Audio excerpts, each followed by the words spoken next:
Ini yang kebaca. Tadi nggak bangun saya.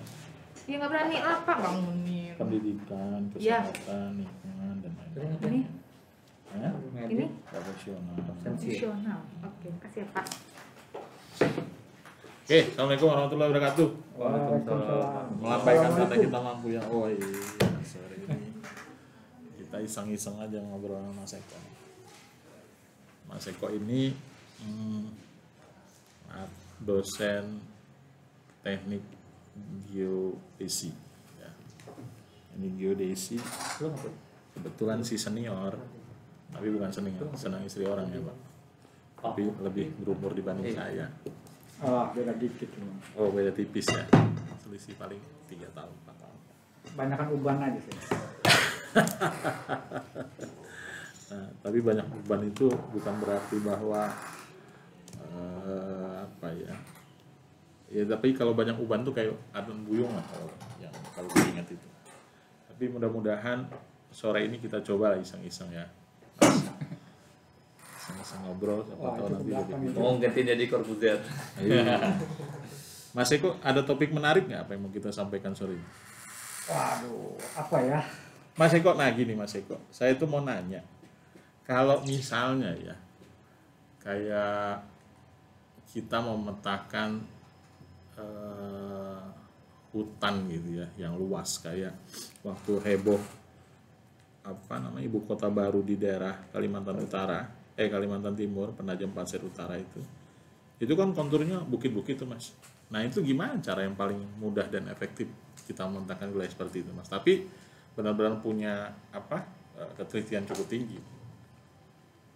Ya memang kalau saat ini bidang geodesi ini banyak metode ya, banyak metode atau cara untuk memetakan.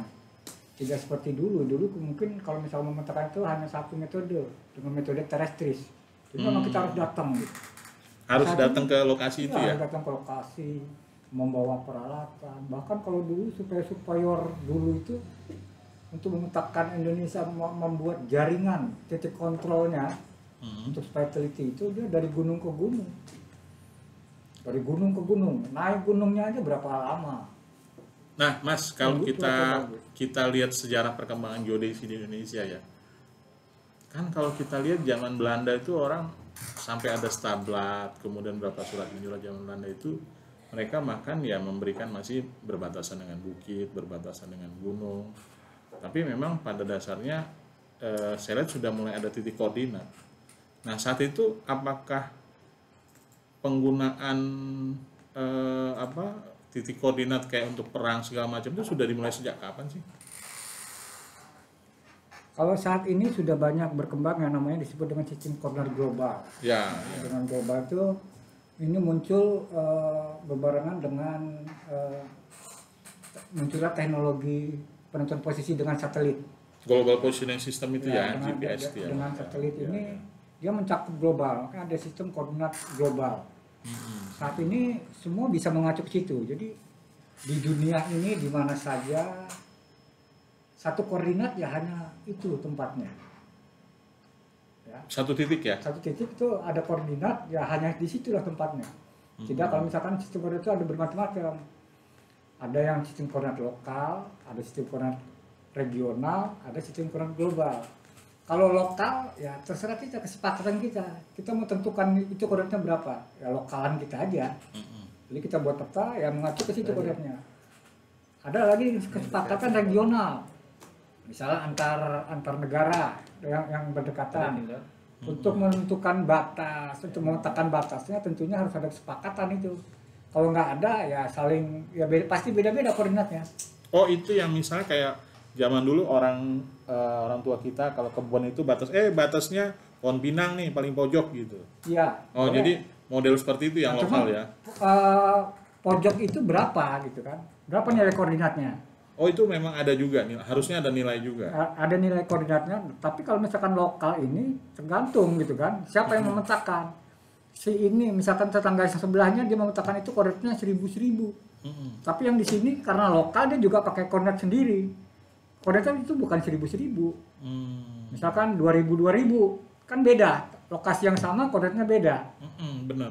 Beda. Nah, itu kan akan berbeda. Tapi kalau sekarang ini dengan menggunakan sistem koordinat global, titik itu ya hanya satu koordinatnya. Iya, karena gini, saya pernah ketemu surat girik tanah.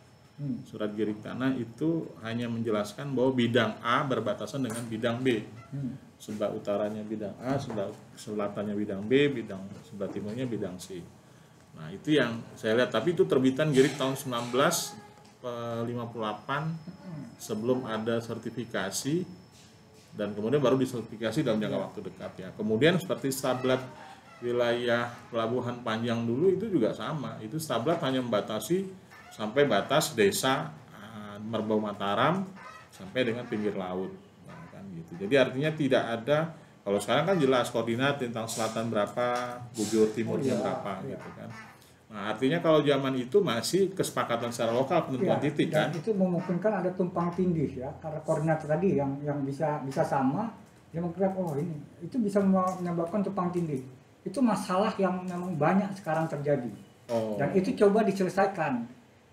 BPN sendiri ya sudah menetapkan bahwa dia akan menggunakan sistem koordinat tunggal satu Indonesia. Nah, jadi, tapi gini, tunggal, kalau kita kita pelajari lagi kan Mas, kalau global positioning system itu artikan memang sebenarnya garis-garis yang tidak nyata kan, garis-garis yang artinya memang hanya menggambarkan kondisi titik atau koordinat yang bukan yang sebenarnya ada tapi tidak nyata, dan ini kan berdasarkan dari kondisi satelit ya. Ya gimana? Nah, kalau yang saya ingin tanyakan kan karena ada kejadian paling baru nih, yang kemarin tiba-tiba GPS tidak berfungsi di Laut Cina Selatan, yang versi Amerika kemudian digantikan oleh versi Cina, ya kan? Karena artinya, siapapun boleh dong menentukan titik kan gitu. Nggak cuman ibaratnya ada regulator, ternyata titik satu dunia ini sama dong, nggak boleh diganggu, nggak boleh dirubah kan gitu. Ya, itu ini juga tentang ini persenjataan lah contohnya yang harus rigid kan gitu. Ke geodesi satelit ini ya, ke geodesi satelit dalam penentuan posisi. Memang awalnya hanya ada satu sistem. Awalnya yang mengembangkan pertama itu Amerika ya. Kata Amerika mereka punya nama GPS namanya. Global Positioning System. Oh, GPS itu punya Amerika. Punya Amerika. Nah, selain Amerika ada yang punya? Awalnya juga kemudian beberapa tahun kemudian dikembangkan juga oleh Rusia ini saingannya. Kebetulan waktu itu saingannya ya. Sama-sama kuat. Waktu perang dingin ya. Sama-sama kuat, dia menciptakan juga, mengembangkan sistem juga namanya GLONASS. GLONASS. Nah, namanya GLONASS. Sama ini sistem berbasis satelit juga. Tapi dua ini cuma yang lebih banyak terkenal ya. Dan digunakan yang dipakai oleh sipil ya, oleh sipil lebih dulu dipakai. Bahkan saat ini lebih banyak orang sipil yang memakai. Kalau awalnya itu untuk keperluan militer. Iya, awalnya untuk keperluan militer. ya. Tapi sekarang saat ini sudah banyak berkembang sehingga banyak kalangan sipil yang menggunakan. Dan saat ini ini sudah banyak beberapa negara yang mengembangkan sistem yang sama. Ya. Bahkan kalau misalkan bisa kita rekapitulasi di atas ini udah khusus untuk penentuan posisi. Ya, untuk jadi satelit untuk penentuan posisi itu udah lebih dari 100. Ya, yang mengelilingi orbit di bumi. Iya, mengelilingi bumi. Dan hidup semuanya. Sudah ada 6 sistem setidaknya. Oh, selain GPS tadi. Selain GPS, GLONASS ini juga ada dari Uni Eropa. Dan Uni Eropa itu Galileo namanya. Kemudian Cina ini paling banyak satelitnya sekarang ini. Cina, Beidou atau Kompas ya, satelit Beidou. Ya. Makanya saat ini namanya sudah, kalau misalkan sudah bisa, ada dulu perangkat untuk menerima sinyal itu cuma satu alatnya, namanya GPS. Dia hanya mampu menerima dari sinyal GPS, satelit GPS.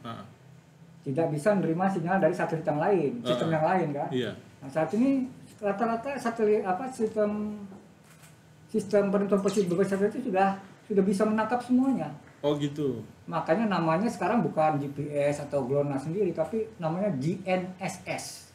Oh, apa itu? Global Navigation Satellite System. Makanya sekarang yang ngetop itu bukan GPS, tapi GNSS. Nah, kalau kejadian menarik seperti di Laut Cina Selatan kemarin gimana tuh, Mas? Kok tiba-tiba Ya, wajar aja. bisa Kita kan- hilang gitu. Kita hanya pemakai ya. Ah. Jadi kita tidak punya hak apa-apa ya, punya Ah. hak apa terhadap sistem itu. Dulu awalnya Amerika itu punya kebijakan yang namanya jadi memproteksi ketelitian yang tinggi. Ya, ya. Jadi kita itu hanya bisa dapat ketelitian ratusan meter pakai alat GPS itu. Ratusan meter. Ratusan meter. Bukan ratusan sentimeter ya. Bukan, ini ratusan meter dulu ya. Melesetnya jadi kalau misalnya Iya. ada kita ngukur di misalnya titik di bundaran Unila, Hmm. bisa aja nanti sebenarnya titik itu adanya di GSG ya. Itu dahulu memang seperti itu dan itu disengaja. Oh. Disengaja oleh Amerika. Nakal Amerika tuh Tapi ya. akhirnya sejak Mei tahun 2000 ya, sejak Ah. Mei 2000, Mei kalau nggak salah atau Februari ya. Itu dicabut kebijakan itu ya, dicabut Iya, iya, iya. sehingga kita bisa pakai alat-alat itu bisa sampai 1 sampai 3 meter melencengnya. Waduh. Oh, ini karena Jauh. sipil ya, non militer tadi ya. Nah, kalau sipil ini pintar orangnya. Kita punya teknik dan metode sendiri untuk meningkatkan ketelitian itu. Oh, gitu, gitu. Walaupun Artinya standarnya, yang Ah, standar itu hanya menggunakan satu alat, ya, hanya satu alat, kita bisa dapat 1 sampai 3 meter atau 5 meter lah. oh gitu. Nah, kalau BPN sendiri karena berbayar kali ya, makanya lebih rigid. BPN gimana BPN? Kan BPN kalau tiap mengukur sertifikat tanah tuh pasti ada titik-titik yang rigid biasanya. Itu karena berbayar atau gimana makanya dia lebih Enggak, exactly. itu punya sudah direncanakan sedemikian sehingga sampai saat ini sudah banyak titik-titik kontrol yang tersebar di Indonesia ini. Oh, ada titik kontrol. Maksud titik kontrol Titik itu kontrol, apa tuh, Mas? titik kontrol misalkan nih. Jadi untuk mengukur di satu daerah, Heeh. dia hanya menempatkan satu namanya base ya, base. Heeh. Base itu di titik kontrol yang memang teliti itu. Heeh. Jadi mengacunya ke situ. Hmm. Jadi untuk mengukur ini ya kalau semakin jauh titiknya, titik yang diikat itu titik yang diikatnya mungkin akan mengurangi tingkat ketelitiannya. Mm-mm. Jadi ini disebar seluruh Indonesia. Oh, jadi Itu sejak memang tahun 1997 itu. jadi Indonesia itu dibagi dulu dalam kotak-kotak gitu ya. Bukan? Ya, dibuat jaringan titik-titik Dibuat jaringan kontrol, titik-titik dibuat kontrol itu ya. kontrol. Dengan ada kemudahan-kemudahan seperti saat ini dengan menggunakan satelit itu satu hal yang memungkinkan. Hmm. Titik kontrol itu ada bermacam-macam, ada ordenya, ada order 1 sampai order 4. Apa maksud order itu, Mas? Order 1 itu order 1 ini order 0 dan order 1 ya. Order 0, order 1 ini yang membangun adalah kalau saat ini BIG. Mungkin Oh, tahu BIG. badan iya ya. Badan Informasi Ya, Geospasial. spesial iya ya. Nah, itu Yang letaknya sial-sial itu ya, Mas ya. nah, itu letaknya agak jauh-jauh. Iya. Biasanya taruhnya di bandara, di pelabuhan. Iya, iya. Biasanya tapi jauh-jauh gitu. Di mungkin satu provinsi itu hanya ada beberapa titik. Hmm. Nah, titik-titik itu dirapatkan lagi Mm-mm. untuk keperluan pemetaan bidang tanah gitu. Itu Iya. perlu perapatan lagi supaya nggak jauh-jauh. Iya, Yang merapatkan itu adalah BPN, BPN. Badan Pertanahan Nasional. Badan Pertanahan Nasional ya. Iya, jadi dirapatkan lagi sampai order 2, 3, dan 4. Bahkan kalau misalkan di jalan ini setiap 2 kilo pasti ada titik kontrol itu harusnya. Tapi itu udah dibangun. sifatnya nggak kelihatan dengan mata kan? Atau memang dipasang? Dipasang patok Pasang gitu. ada tubuhnya. Oh, ada tubuhnya. Ada tubuhnya. Jadi kita pakai itu sebagai titik dan koordinatnya dipublish itu harusnya. Oh. Jadi kita bisa minta koordinatnya. titik Ya, itu patokan itu tadi ya. Itu berapa koordinatnya? Jadi Hmm. dengan mengacu ke situ semua, ya diharapkan sistemnya sama. Jadi kemungkinan untuk tumpang tindih Iya. itu juga jadi semakin kecil ya. bisa ini. Makanya memang sudah dirasakan sedemikian. Tapi kalau seperti misalnya itu. kayak kita pakai jam tangan gitu, Mas, kayak misalkan sekarang banyak smartwatch itu jam-jam pintar itu udah pakai GPS lah gitu. Itu akurasinya seperti apa itu? Ya, kalau itu seperti saya katakan tadi, itu yang standar itu ya mungkin 1 sampai 3 meter tadi 3 ya. meter. 3 meter ya. Nah, itu yang artinya kalau orang jalan gitu bisa aja dia. Nah, kalau militer mungkin jauh lebih ini ya, Mas. Oh, militer khusus itu nggak semua receiver, namanya receiver ya untuk menerima sinyal itu nggak semua receiver bisa menerima sinyal militer. Beda gelombang beda yang ya. ini beda. Jadi memang sengaja. Ya nggak boleh juga lah. Mereka juga memikirkan proteksi lah ya, Mm-mm. proteksi. Ya, coba Tapi dengan adanya beberapa sistem yang ada sekarang ini, jadi sebenarnya kita bisa lebih tidak terlalu khawatir. Kalau waktu itu kan cuma mengandalkan satu, misalkan GPS. GPS istilahnya memboikot misalkan seperti itu tadi kan, atau jadi nggak bisa kita terima sinyal semua, atau cuma jadi salahkan semua. Iya, Bisa misalnya aja berubah. kayak Iya, kemarin iya. yang seperti yang diceritakan tadi. Iya, iya, iya. Tapi sekarang dengan ada banyak sistem itu, ya itu semakin banyak alternatif. Apalagi alat-alat itu udah bisa ngambil sinyal dari semua sistem yang ada sekarang gitu rata-rata. Nah, Mas, kalau Indonesia ada nggak pengembangan seperti itu? Pengembangan seperti itu gimana? Untuk pengembangan sistem apa? Kalau kan Amerika punya GPS, kemudian apa? Rusia itu punya apa? GLONASS tadi, Cina punya Baidu, Indonesia ada yang dikembangkan. Kalau dulu ya waktu saya awal-awal baru lulus atau masih kuliah gitu ya. Kuliah S1 ya. Ya, saya melihatnya itu Indonesia ini sangat-sangat berkembang. Ya, Indonesia sangat berkembang. Bahkan bisa hampir sama lah, bisa dibilang dengan India. Oh, India juga ada. India enggak dengan India itu secara IT ya, teknologinya bahkan kita bisa dibilang kita lebih unggul lah waktu itu. Iya. Tapi saat itu kita terkena krisis ya tahun 1998-an itu ya kalau nggak Iya, salah. iya, iya. Nah itu kayaknya semakin timpang kita sama India itu. India semakin maju seperti teknologi GIS ya. Itu India lebih maju. Bahkan sekarang pun kalau masalah sistem penerangan pesisat itu India juga sudah punya. Yang regional ya. Regional. Jadi sekitar daerah India dia punya IRNSS namanya. Kita belum entah mungkin karena pengaruh itu. Waktu dulu sebenarnya kalau misalnya tidak ada krisis itu mungkin sudah ada juga sistem kita gitu ya. Yang kita berdiri sendiri gitu ya. Kita punya satelit sendiri. Itu kalau mau bangun seperti harus punya satelit sendiri ya, Mas? Kalau kita sekarang ini cuma pemakai, jadi yang pakai satelit itulah. Iya, iya. Artinya memang Tidak berbayar gitu. investasinya mahal banget ya. Ya jelas mahal. Ya kan. Kalau memang harus dia satu satelit sendiri yang Atau orbit. mungkin karena kita damai-damai saja, ya mungkin kita nggak terlalu butuh itu gitu ya. Karena gini yang terbayang oleh saya misalnya Indonesia pada saat apa namanya terjadi konflik lah anggaplah misalnya pecah perang di Laut Natuna gitu Amerika sama Cina, kemudian kita terimbas-imbas lah ya kan. Nah, kemudian tiba-tiba bisa saja orang Cina ngirim rudal, tahu-tahu positioningnya dirubah, nyampe lah mendarat di Tanjung Pinang, kan bahaya Tanjung Pinang meledak oleh rudal Cina kan. Ya, Ya kan bisa aja terjadi seperti itu kan. Yang awalnya mau dikirim ke mungkin kapal induk ya kan sama Cina iseng-iseng udah deh ini bilang kita panjangin aja koordinatnya kalau nggak sampai Jakarta kan akhirnya perang.